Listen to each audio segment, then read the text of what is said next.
आप सभी को जय मसीह की गुड इवनिंग। शाम के समय आप सभी का हम स्वागत करते हैं एक बार फिर से। आज हम अपने क्लास में आगे बढ़ेंगे और क्लास में आगे बढ़ते हुए हम देखेंगे और सीखेंगे कि परमेश्वर यहोवा का वचन आज हमसे क्या कहना चाहता है, कौन सी बातचीत करना चाहता है, आज हम देखेंगे और सीखेंगे।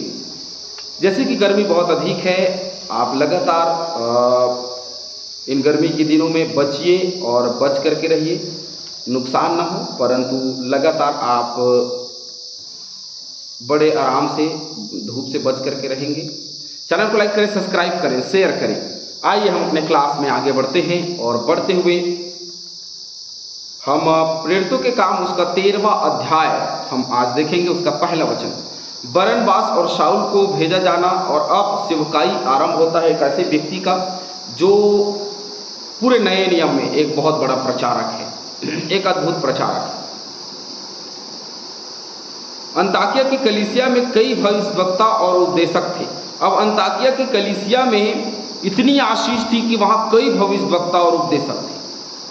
जैसे उदाहरण के बरनबास, शमौन जो निगर कहलाता है, और लुकियुस कुरेनी, और चौथाई देश के राजा हेरोदेस का दूध भाई मनाहेम और शाऊल, ये भविष्यवक्ता और उपदेशक थे। तो कितने धन्य हैं कि अंताकिया की कलीसिया में इतने भविष्यवक्ता और उपदेशक हैं। एक कलीसिया में एक उपदेशक, दो उपदेशक, तीन। यहां देखिए, बरनबास एक, शमौन दो, लुकियुस कुरेनी तीन, चौथाई देश के राजा हेरोदेस का दूध भाई मनोहेम, है ना, और शाऊल। ये पांच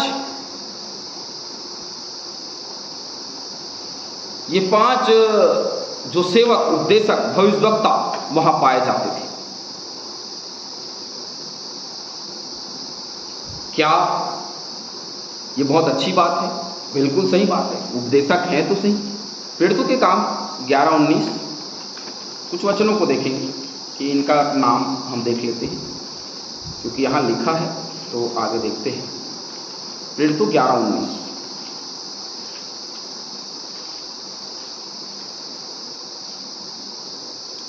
सो जो लोग उस क्लेश के मारे जो स्तिफनुस के कारण पड़ा था तितर बितर हो गए थे।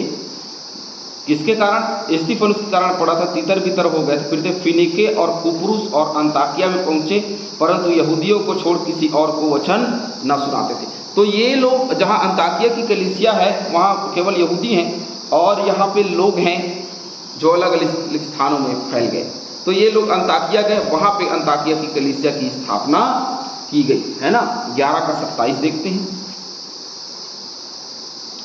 उन्हीं दिनों में कई भविष्यवक्ता यरूशलेम से अंताकिया में आए। कई भविष्यवक्ता अंताकिया में आए, वहां पे आए, क्योंकि वहां पे बहुतायत है। इफिसियों की पत्री निकालने में मिशन,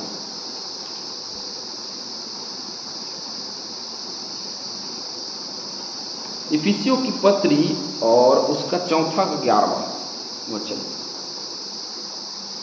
और उसने कितनों को प्रेरित नियुक्त करके, और कितनों को भविष्यवक्ता नियुक्त करके, और कितनों को सुसमाचार सुनाने वाले नियुक्त करके, और कितनों को रखवाले और उपदेशक नियुक्त करके दे दिया। तो ये अंताकिया की कलीसिया जहां बहुत सारे लोग हैं भैया।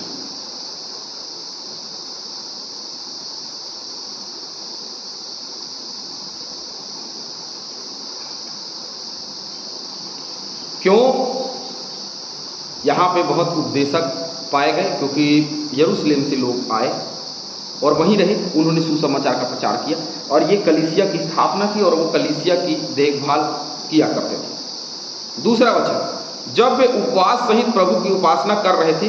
क्या सहित? उपवास सहित। इसीलिए मैं कहता हूं कि उपवास के साथ में दुआ आराधना मीटिंग करने की आवश्यकता है। बड़े ही बोझ के साथ में दुआ मीटिंग आराधना करने की आवश्यकता है।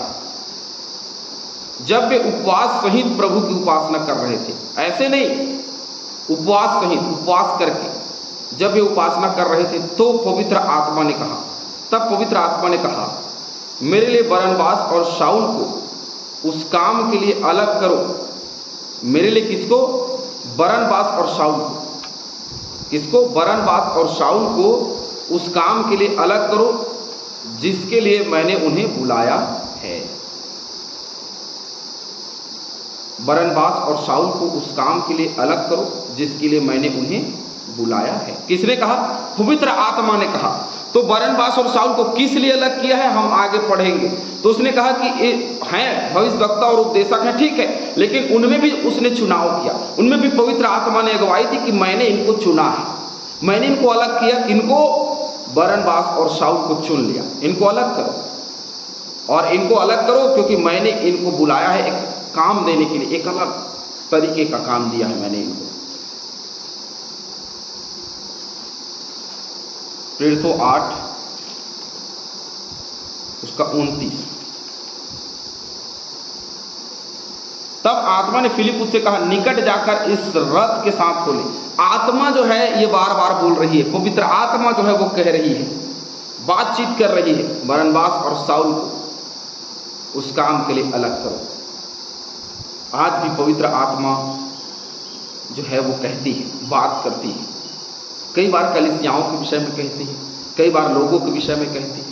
सुनने के लिए, समझने के लिए ज़रूरत है। तो हम सुनते हैं कि नहीं, ये हम डिपेंड करता है। हमको पवित्र आत्मा की सुननी है, उसकी माननी है। पहले तो सुनना जरूरी, सुनेंगे तभी तो हम कुछ करेंगे। तो वहाँ पे जो लोग थे उपवास सहित प्रार्थना कर रहे थे, उपासना कर रहे थे, तो पवित्र आत्मा ने उनसे कहा, अंताकिया में सारी चीज़ें हो रही थी, तो बरनबास और शाऊल को मेरे काम के लिए अलग करो क्योंकि मैंने उनको दूसरे काम के लिए बुलाया है। प्रेरितों 14 का 26 देखेंगे।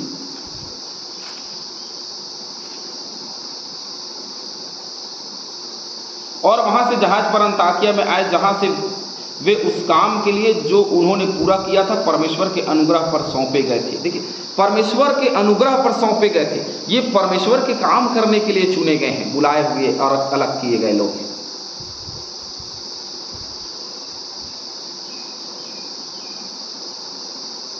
इनका चुनाव, इनका अलग किया जाना एक बहुत बड़ी बात है। प्रेरितों 22-21 देखेंगे।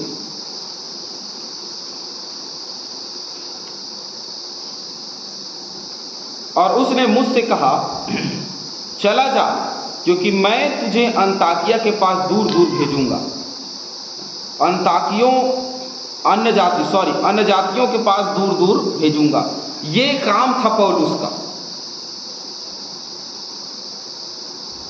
इसीलिए परमेश्वर ने उसको कहा कि अलग करो क्योंकि मैंने इसको दूसरे काम के लिए चुना है, यहूदियों के बीच में प्रचार करने के लिए नहीं, क्योंकि अंताकिया की कलीसिया में यहूदी लोग रहा करते थे, तो मैंने उसको अन्य जातियों के बीच में प्रचार करने के लिए चुना है। तो उनको मेरे पास ले आओ ताकि मैं उनको अन्य जातियों के बीच में प्रचार करने के लिए कहूँ।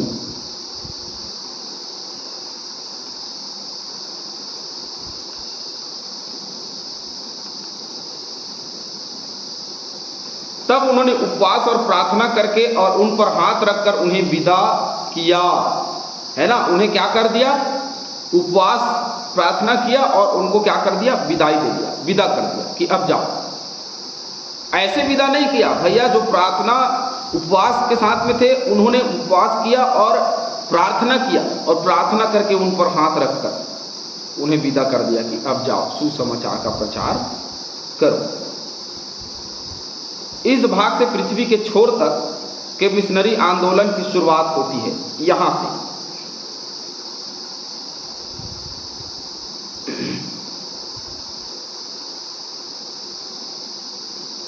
और यहां से शुरुआत हो गई है सुसमाचार के प्रचार की।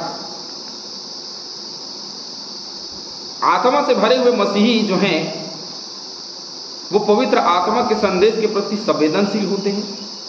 पवित्र आत्मा का संदेश भविष्यवाणी के शब्दों द्वारा प्राप्त हुआ है, इसीलिए वो संवेदनशील हैं और इसीलिए वो उन बातों को मानते हैं, इसलिए वो सुनते हैं। सब जो संवेदनशील होता है वही सुन पाएगा और वही मान पाएगा, है ना। उन्होंने सुना और माना। जिसके लिए मैंने उन्हें बुलाया है, ये शब्द का वर्णन वहाँ है। पौलुस व बरनबास मिशनरी कार्य हेतु बुलाए गए तथा अंताकिया में कलीसिया द्वारा आदेशित हुए कि जाओ तुम सुसमाचार का प्रचार करो। पौलुस तथा बरनबास जो हैं वो इसी काम के लिए आगे किए गए, बढ़ाए गए। कुछ बातें हैं जिनको आने वाले क्लास में हम इसके विषय में चर्चा करेंगे, देखेंगे।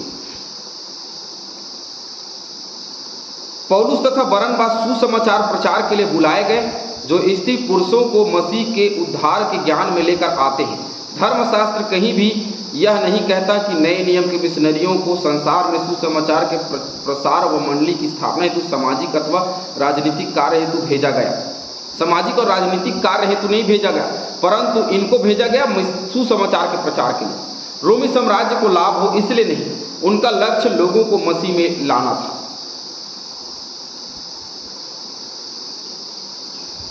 सुसमाचार के मिशनरियों को भी आज उसी प्रकार की गतिविधियों के प्रति समर्पित होना चाहिए। लेकिन आज क्या करते हैं लोग? राजनीति करते हैं। हमारा समर्पण मिशनरी भावना या सुसमाचार के प्रचार के प्रति नहीं, परंतु आज हम अपने चर्च में राजनीति के प्रति और पद के लाभ के प्रति हमारी जो गतिविधियां हैं वो समर्पित हैं। सुसमाचार के गवाह तथा सेवक दूसरे लोगों को शैतान की शक्ति से छुड़ाकर मसीह के पास लाते हैं, परंतु आज वह खुद उसी के चंगुल में है। तो क्या वह छुड़ा सकते हैं? नहीं छुड़ा सकते। उन्हें चेला बनाते तथा उन्हें पवित्र आत्मा और उसके वरदानों को प्राप्त करने के उत्साहित भी करते हैं, तथा मसीह की आज्ञाओं को मानना सिखाते हैं। उसके साथ चिन्ह, चमत्कार, बीमारों की चंगाई तथा दुष्टात्माओं का छुटकारा सुसमाचार प्रचार के सर्वोपरि कार्य के रूप में जरूरतमंदों के प्रति प्रेम तथा दया के कार्य भी होने चाहिए, परंतु आज ऐसा नहीं दिखाई देता। आज लोग जो हैं राजनीति, लोग जो हैं वो अपनी समस्याओं से घिरे हुए हैं। अपनी समस्याओं से ऊपर आना है। प्रभु इसलिए चुना है कि वो हमें दुनिया से अलग करे और हम अलग दिखाई दें, इसलिए नहीं कि हम संसार के निमित्त बने। संसार के निमित्त जो बनता है वो परमेश्वर का सेवक और दास है। हमें परमेश्वर का दास बनना है, उसका सेवक बनना है, तो हमें अलग रहना है और इन बातों को जो वचन कहता है उन बातों को लोगों को मानना सिखाना है और खुद भी मानना है। प्रभु हम सभी को बहुतायत से आशीष। आमीन।